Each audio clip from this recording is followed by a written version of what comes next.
Bon les gars, nouvelle capsule vidéo, nouvel entraînement, backtesting, tout enregistré, 100% transparent comme d'habitude. On continue notre voyage dans la donnée entre 2020 et 2025. Mon but c'est de tester ma stratégie le plus proprement possible derrière le backtest ultime. Pourquoi? Parce que fait sur FX Replay, sans triche, et en plus record et posté sur YouTube sur à peu près tous les mois, à part les mois où il y a vraiment zéro trade. Je les poste pas, les sessions où je parle pendant 25 minutes, il y a ma grosse gueule sur l'écran et je prends zéro trade, mais sinon je poste tout. Les mois positifs, mois négatifs, vous voyez que là pour l'instant 2021, j'ai pas posté trop de mois négatifs, on est à 7 mois consécutifs en profit avec notre pire mois de l'année à 0,77%. Donc très bien. Notre stratégie c'est toujours la même. New York session uniquement, donc New York kill zone uniquement. Toujours les mêmes confluences, un mix de quelques points mécaniques et pas mal de discrétionnaires. Un setup basé sur ICT, un setup vraiment propre. Un setup qui, si vous regardez toutes mes vidéos que j'ai faites jusqu'à maintenant, je vais juste brancher mon laptop parce que sinon on va avoir des soucis d'ici quelques minutes. Donc ouais, je disais, si vous suivez toutes mes sessions, vous allez pouvoir le recopier et avoir des résultats plutôt sympas, des résultats de vrais traders, enfin de vrai trading. En vrai, je me considère pas encore comme un vrai trader. Je peux pas encore en vivre à 100%, donc je suis pas encore un vrai trader, mais les résultats que je démonte là sur ce backtest totalement transparent, bah ça c'est des résultats de vrais traders dans le sens où 17% à l'année, c'est pas une année terrible. Là on a 20% en juillet, je vise 25% en vrai annuel, je vise du 2-3% au mois en moyenne, c'est largement faisable. Et avec un gros capital, ça fait largement assez d'argent. Parce que les gens qui font 10 à 15% par mois, bah ils font pas 10 à 15% par mois, ou alors ils le font une ou deux fois et après ils ont plus de compte. Bref, là n'est pas la question. On n'est pas là pour faire des coups de gueule. Le dernier mois c'était le mois de juillet. On a fait 3 hier sur le mois. Donc c'était super cool. Ce qui s'est passé, c'est que j'avais sorti la vidéo USD CAD, donc sur juillet 2021, c'est ici, juillet 2021 USD CAD, on avait fait 3000 de profit sur un trade, un TP, banger, sniper. Et en fait, j'ai tourné les vidéos hier et aujourd'hui sur EU, GU et sur ESNQ, toujours sur juillet 2021, il n'y a pas eu de trade en fait, il y a eu zéro trade. Et d'ailleurs, les deux vidéos étaient plutôt drôles parce qu'à chaque fois, je jure sur ma race que j'ai eu 2 TP quasiment, mais pas déclenché à une pipette, vraiment une pipette. J'ai pas grand chose à me reprocher. Après, voilà, si j'avais mis mon ordre limite un peu plus haut, j'aurais pu prendre 2 TP en plus, ça aurait fait un mois 9%. Ça se joue à vraiment un millimètre, je vous le promets. Mais bon, là n'est pas la question, ça a quand même fait des mois à 0 trade, 0 R. Des vidéos de 20 minutes avec 0 trade dedans. J'ai préféré ne pas les poster. Donc on finit le mois à 3%. Et le trade qui nous a donné les 3%, on l'a posté là sur ma dernière vidéo. Et donc ça fait qu'on a skip les Euro USD, GBP USD, le S&P 500 Nasdaq sur juillet 2021. Et là on passe à août 2021 et on va commencer avec USD CAD. Donc aujourd'hui on retourne encore une vidéo USD CAD. Euh, J'en ai marre de faire des intros comme ça, de raconter ma vie et que les vidéos sortent pas. Donc j'espère que celle-là va sortir. J'espère qu'on va avoir au moins un trade. Dans le pire des cas, un seul stop loss sur le mois, mais au moins je peux tourner la vidéo pour quelque chose et la poster. Bon, là n'est pas la question. On se lance, on a bien un seul chart, l'USD CAD. Et, euh, et voilà, on va se chercher la première session de New York. Que voici. Ok, on a potentiellement une prise de liquidité. Je vais pas pouvoir rentrer, je vais pas pouvoir rentrer. Dommage, on a une prise de liquidité, vous voyez. On a eu une journée qui range un peu à la baisse. On a eu une prise de tous les bas de session au début de New York, vous voyez, sweep and close dans le range. Et j'aurais pu essayer de rentrer, mais j'ai pas trouvé d'MSS avec displacement pour prendre un New York reversal. Donc journée baissière en range dégueulasse, sur une tendance de base haussière. On a des prises de liquidité dans le dos. Donc on a des belles prises de liquidité dans notre dos. On avait une très belle trend liquidity à aller chercher devant nous. On avait des relative equals avec les hauts de laser, les previous daily high. Et on était aussi revenu rebalancer RL to RL dans un FVG, vous voyez, en tendance haussière. Donc tout était réuni sur ce setup. En H1, le H1 était absolument parfait pour prendre un TP. Le problème c'est que bah, j'ai pas eu mon... Ah, la session est pas si la session est finie, vous voyez qu'il est 11h. Et donc du coup, vous voyez, j'ai eu le MSS, mais si j'avais pas de displacement, puis ensuite j'ai eu le displacement qui s'est réveillé. Et même si j'avais mis mon ordre admettant sur ce FVG, j'aurais jamais été déclenché. Donc voilà, c'est dommage.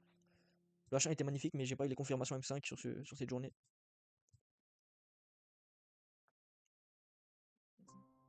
Ah, cette journée, allez acheter. On est toujours bullish, vous voyez. Donc, toujours bullish. Retracement en discount dans un FVG. Impulsion haussière forte, retracement lent. On a de la liquide, prise de liquidité derrière nous. On avait de la liquidité disponible devant nous. Donc on a high résistance to low résistance potentiellement sur notre trade. Et la narrative c'était London PO3 qui lance une journée haussière et potentiellement aller chercher un New York retracement pour continuation. Donc là New York il est censé il semble retracer en tout cas sur les PDR créés sur London. La raison pour laquelle je pense ne pas m'impliquer dans cette journée, c'est tout simplement qu'on n'a pas de gros displacement ici. Hein. On n'a tout simplement pas de gros displacement sur London. On n'a pas laissé d'FVG. Après c'est vrai qu'on a cet order block. C'est réel, on a cet order block. Je vais voir quand même ce qui se passe en vérité. De base, je voulais expliquer cette journée, mais ne pas la prendre. au final, si on a un beau MSS, ah oui, dans tous les cas, on n'aura jamais eu de beau MSS M5. Très bien. Ça corrobore ce que je voyais sur le H1, même si j'avais 90% de ce que j'ai nécessité en H1. Vous voyez qu'il m'a manqué quand même du momentum ici. Je vous parle de cette leg, hein. Je parle de cette leg sur laquelle j'aurais voulu et j'aurais nécessité plus de momentum. Donc voilà, tout simplement. Ici, qu'est-ce qui se passe? On a un peu la même chose, hein. On a à peu près la même chose que la journée juste avant. J'ai ouvert une nouvelle fenêtre. C'est bon, on est revenu. Il n'y aura rien eu à faire sur cette journée. C'était comme la veille. On a eu le London PO3, mais on n'a pas eu le bon FVG. Le FVG qui est là, il est tout petit. Je le considère même pas. Donc voilà, j'ai pas pu me positionner. Ici, vous voyez qu'on a potentiellement une journée New York Reversal, mais on n'a pas de PGR sur la gauche. Vous voyez ici, il n'y a pas de point FVG, de bell order block, y a rien. Donc on aurait pu avoir comme PGR le Turtle Soup super close dans le range, mais vous voyez qu'on a BOS ici par 2 fois sous la session de London. Donc ça fait que cette journée elle est morte, on va pas pouvoir prendre de New York Reversal, même si ça peut tout à fait pump à la hausse, hein, vous voyez, ça pump à la hausse, mais j'avais pas mes confluences totalement. C'est pour ça qu'en fait on a un mix de confluence et de discrétionnaire. Là, en l'occurrence, il nous a manqué des confluences. Discrétionnaire, vous voyez, je voyais plutôt le prix monter, hein, j'avais de la low résistance devant moi, tout ça. Là-dessus, il n'y a pas de souci, mais bon. En vrai, avoir un PGR H1, c'est quand même l'assurance d'avoir un trade intéressant. Et, et voilà, en général, c'est plus bénéfique pour moi d'attendre d'avoir un PGR clair, net et précis, plutôt que de grid et de sauter dans une position comme ça où j'ai pas exactement toutes les étoiles alignées. Même si là, en l'occurrence, c'était monté, hein. En l'occurrence, c'était allé dans mon biais, mais bon, c'est pas grave. Là, on a super close dans le range, par exemple, vous voyez. Là, on a à peu près la même journée que tout à l'heure. La tendance globale, elle est baissière. Vous voyez qu'on n'a pas fait d'MSS officiellement à la hausse. Le vrai MSS en H1 à la hausse, il serait ici. Ok. Donc, on est toujours bearish. On a une sorte de IRL to RL. En tout cas, on a retracé en premium. C'est vrai qu'on n'a pas touché d'FVG, mais on a retracé en premium. On pourrait avoir pour target tout simplement tendance baissière, le prévu des Lilo. On a une journée qui monte. Donc, impulsion baissière plutôt forte. Le retracement pour l'instant est plutôt lent. Ici, je sais pas tracer un carré. Le retracement est plutôt lent. On a un pattern high résistance, to low résistance parce que vous voyez qu'on a ici prise de liquidité sur l'Asia, sur London, pardon. Super close dans le range. On a de la belle liquidité en face de nous. Prévus des Lilo, prévus Asia low, prévus London low, donc ça c'est cool. On avait aussi une prise de liquidité la veille, donc vraiment on a des prises de liquidité dans notre dos et on a de la liquidité qui reste et qui est disponible pour aller target les plus bas, donc ça c'est cool. Ça c'est HR2LR dans notre plan. PGRA, bah comme je vous ai dit tout à l'heure là, j'ai pas de PGRA sur la gauche, c'est comme tout à l'heure, sauf que là j'ai pas BOS le haut de la session de London. J'ai super close dans le range, donc ça je considère ça comme un PGRA, ça s'appelle un turtle soup tout simplement. Donc ça c'est bon. La narrative, impulsion baissière forte, la journée qui range à la hausse, qui remonte lentement toute la journée. New York qui semble faire une prise de liquidité sur les hauts de London et donc faire une manipulation pour la journée pour aller faire un New York reversal et rebalance et faire une distribution dans le sens de la tendance de fond. Donc c'est ça notre narratif qu'on va essayer de jouer sur ce trade. Et donc du coup il me fallait un M5 MSS avec displacement et ça je le voyais directement sur le H1, je l'avais, vous voyez, M5 MSS avec 3 grosses bougies noires qui laissent 2 FVG. On rentre sur le premier FVG, enfin l'FVG le plus bas en tout cas le plus proche. À l'entrée du FVG, très souvent je prends 50% du FVG mais là c'est trop greedy d'aller chercher ici. Je préfère assurer d'avoir les probabilités les plus hautes possibles de me faire déclencher. Surtout que le stop loss est déjà plutôt court. TP3R mécanique, mais on se méfiera au niveau des bas de London ici. On se méfiera au niveau des bas de London. Et puis voilà, c'est à peu près tout. J'ai tout cité, j'ai expliqué le plan et le trade à la perfection. Alors, je vais pas m'avancer, hein, mais si je me fais déclencher, j'ai quand même de fortes chances de me faire SL, parce que bah, je suis dans une série de mois positifs de fou furieux, donc au bout d'un moment, je sais qu'il faut que ça s'arrête. En général, j'ai 2 mois négatifs dans l'année. Il nous reste 5 mois pour les faire. Après, une année sans mois négatif, c'est possible, mais c'est rare d'expérience. Donc voilà, on va passer les bougies, on va voir si on se fait déclencher. On se fait déclencher. Et on se fait stop loss. On se fait stop loss et il y a un truc qui m'intéresse, c'est que... Ouais, ok. On se fait stop loss, donc vous voyez qu'on est à moins 1%. J'ai peut-être porté l'œil un petit peu à parler déjà de stop loss avant même le trade. Et j'allais dire, j'ai un nouvel MSS avec displacement. Vous voyez que ça a reçu pen close dans le range. J'ai une sorte de belle MSS avec displacement, mais malheureusement ici, j'ai des equals. Je vais être super pointueux, je vais pas risquer de me prendre 2 stop loss bêtes dans la même journée. Enfin, pas bête, le premier trade est pas bête, mais le deuxième stop loss il pourrait être bête. Il m'aurait fallu un sup ici. Et j'ai pas de sup tout simplement. Donc vous voyez que ça me laisse des petits equals. Et donc du coup officiellement sur le papier j'ai pas vraiment de breaker. Quoique j'ai un breaker ici hein, quand même parce que ici il y a la prise de leak. Ici j'ai mon breaker. Là c'est une prise de décision qui est plutôt difficile. C'est une prise de décision qui est plutôt difficile. Il y a ces petits equals là en haut. Après je sais que ça peut être une imprécision liée au broker. pense que la narrative baissière reste super intéressante sur la journée. Le H1 est magnifique. Tout est magnifique. Je pense qu'on va apporter nos couilles quitte à se prendre un moins 2 R en une seule journée. Donc du coup on va essayer de rentrer. Là on a raté l'entrée, par contre on serait fait déclencher sur la première bougie qui a touché le FVG. Là j'ai quand même de fortes chances que la prochaine bougie retouche au minimum mon FVG ou alors même me fasse stop loss, mais bon, on verra. Ouais, 2 stop loss dans la même journée. Et là on a un troisième setup. Là on a un troisième setup. On a à nouveau un sweep and close dans le range.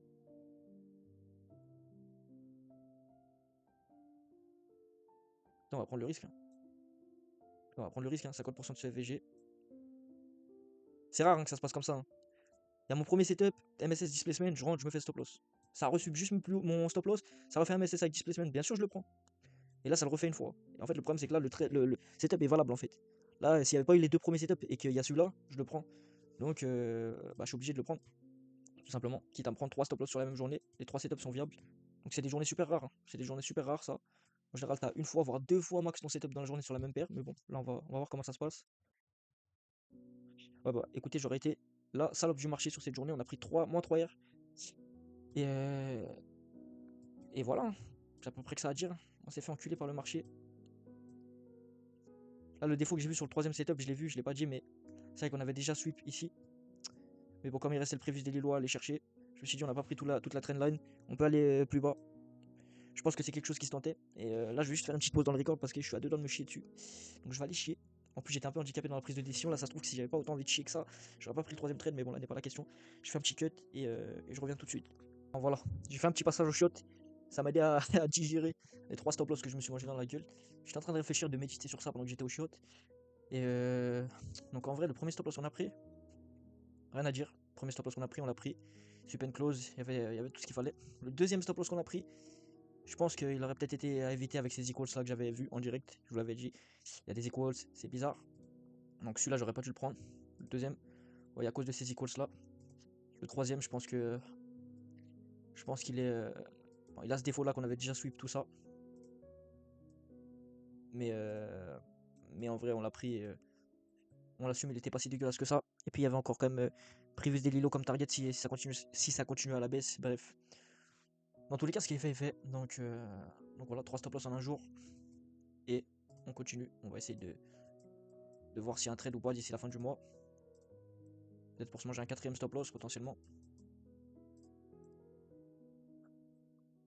Dans tous les cas, comme je l'avais dit, on était sur une très très bonne série.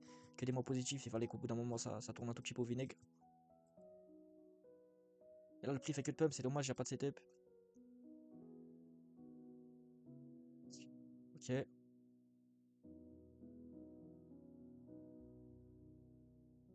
là, potentiellement, je vais avoir un setup.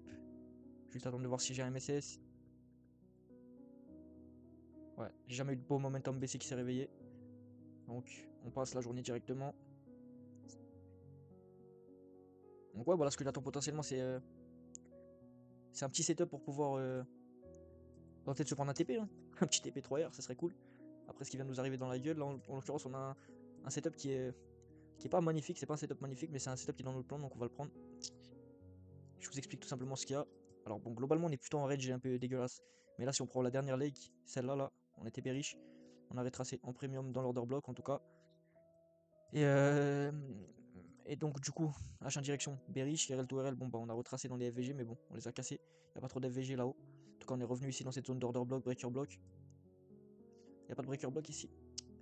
Tac, tac. Ouais, bon, c'est un order block. Il y a un breaker block qui est là-dedans, mais on va aller voir en M15, il doit y être. Ouais, ici. Vous voyez que j'ai mon breaker block. Tac, tac, tac. Donc là n'était pas la question, on reste en H1. Vous voyez qu'on a high résistance derrière nous parce qu'on a suivi toutes les sessions. Et en plus, on a fait sweep and close dans le range. Sweep and close dans le range en touchant un order block, donc ça c'est cool. Et en face, on a des low résistance à des targets. Previous. Alors, c'est pas Previous des Lilo parce que vous voyez que Previous des Lilo il a été sweep là au milieu de la nuit. Il a été sweep rapidement. Là, vous voyez, Previous des Lilo c'est les panchiers.